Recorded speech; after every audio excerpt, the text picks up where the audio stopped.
Governor John Carney is our first person this week. Welcome. Good to be with you. Thanks, here. So we should say that this interview was pre-recorded, recorded before your State of the State address. I want to start off in February. You were scheduled to be here on set. The Smyrna prison uprising forced you to cancel that appearance. So let's start there. I understand this is all still under investigation, but is there anything that you can say to us today about the tone of the investigation? Well, first of all, no matter what you do in preparing for a transition to a new governor, you can never, I think, prepare for what happened on February 1st and 2nd, where we had a correctional officer murdered in J.T. Vaughn prison. There's an ongoing criminal investigation being done by the Delaware State Police. There will be an internal affairs investigation done by the Department of Corrections to look at procedures and how personnel reacted and what caused the particular incident. And then I've empaneled a internal review with former Justice Ridgely and Judge Chapman will head that up. They have resources from the Police Foundation, and they'll look at the causes of the incident, of the causes of the murder, and what we need to do to make prisons safer for our correctional officers. I met with the correctional officers this week and heard their concerns and frustrations. We have put some placeholder money in the budget to address some of the issues, compensation, staffing. These are issues that have been discussed beyond and outside of the causes of this incident. We will wait for the recommendations from the various investigations and review to make decisions about what we need to do going forward.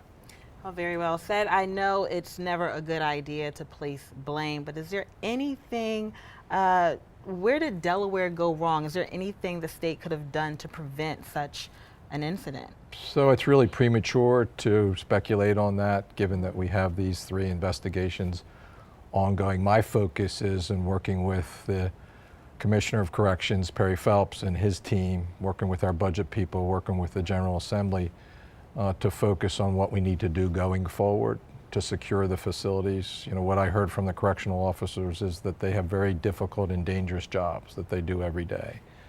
And that staffing levels are important to that, that rules of engagement and culture in the prisons are important to doing that successfully and safely. And we're going to focus on that going forward. And it's going to be difficult in the context of a nearly $400 million budget deficit. Well, let's talk about the budget a little bit. Does this budget close the projected deficit? It does, and we're required by law to pass a balanced budget by July 1st for the new fiscal year, and it's about $385 million. We've decided, based on the feedback that I've gotten from people in 10 or so town hall meetings across the state, that we need to have a balanced solution of budget cuts and new revenue. So we have 50% in budget cuts, 50% in new revenue. We try to spread the pain around with maintaining focus on things that are important for the future growth of our economy, like education, higher education. Those reductions in those areas are lower than in others. We're making an ongoing commitment to quality and process improvement, run state government more efficiently and save money there. And that's what I've heard from people as we've traveled up and down the state. They want a commitment to accountability and efficiency. They're willing to pay a little bit more if they see that commitment and that ongoing effort.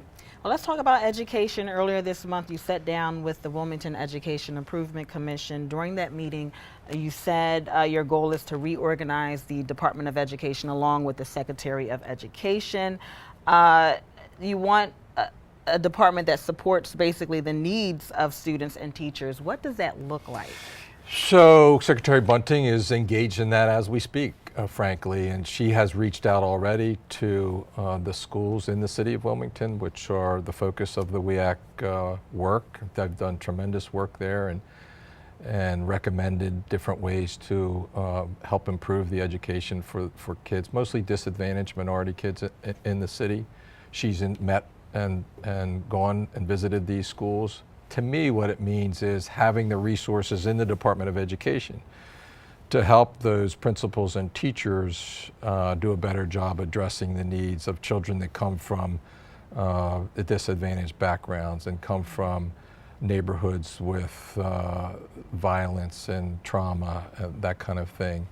And so we've also formed what we call the Family Services Cabinet Council, which is a committee of state agencies whose focus is on addressing the needs in a comprehensive way of families living in poverty. And so that, in my view, will help with the efforts of the Department of Education and Secretary Bunting.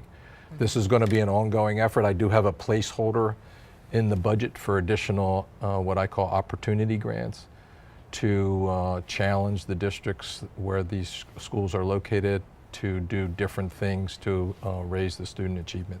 Are these all things in place of, I guess the commission proposed a redistricting plan that is not financially feasible, you would say? Well, I think there are two things. One, there wasn't political support for it. I think we need to continue to look at that. What's the best way to organize from a district perspective to address the needs of these students in these city schools, mostly elementary schools and a couple middle schools.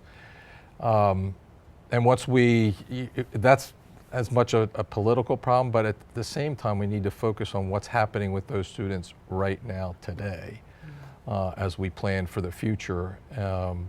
We need to figure out what you would do differently. How would you use money that might be provided by the opportunity grants? Again, the WEA Commission did come up with a series of ideas in that area, and we will be working with those concepts as we address this issue, a really important issue.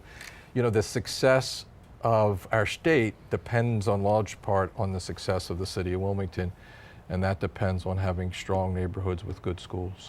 Really quick, jobs. People are always concerned about jobs. What are you doing to attract more business? So we got to start to do things differently. Right now, through one of the first executive orders that I signed, we've set up a working group to reorganize the Economic Development Office to focus more on the innovation, entrepreneurial economy. You know, we used to ask in Delaware, what's the next big thing, you know, thinking about big employers and big businesses. It's going to be more of a question of what are the next 50 things, right? Small businesses, innovation, and a reorganized Economic Development Office will help us do that better. Sounds like you have a very full plate ahead. We have a lot to do. Well, thank you, Governor John Carney. For those of you at home, you can watch this interview in its entirety on newsworks.org/Delaware.